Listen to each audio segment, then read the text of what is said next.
This is Joy of Heaven, Saint of the Day for June 4th. As we celebrate Saint Francis Caracciolo's Day. Born in Villa Santa Maria, Italy on October 13, 1563, Francis Caracciolo was given the name Ascanio at his baptism. His mother was a relative of Saint Thomas Aquinas. He lived a virtuous life as a youth and seemed inclined towards a religious vocation. When he was 22, he contracted a form of leprosy which he begged God to cure him of.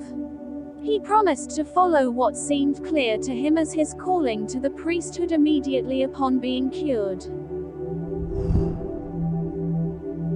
He was cured instantly upon making the promise, and left immediately for Naples to study for the priesthood.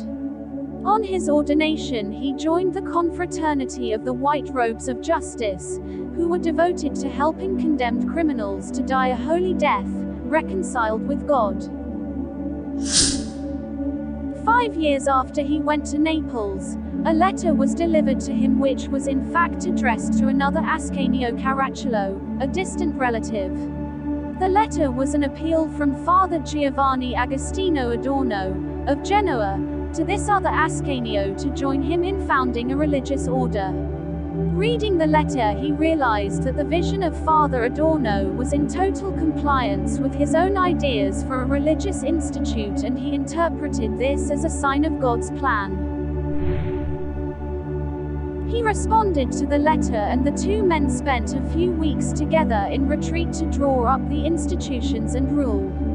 The congregation was approved by Pope Sixtus V on July 1, 1588. The congregation lives both an active and contemplative life, perpetual adoration of the Blessed Sacrament being one of the pillars of their life. They work with the sick, poor, prisoners, and as missionaries. In addition to the vows of chastity, poverty, and obedience, they have a fourth which forbids them to seek or accept ecclesiastical honors.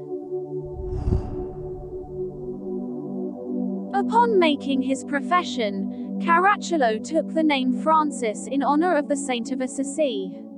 He was noted for his ardent devotion to the Blessed Sacrament, often being found in ecstasy, and frequently repeating the words of the psalm, "Zeal for thy house has consumed me."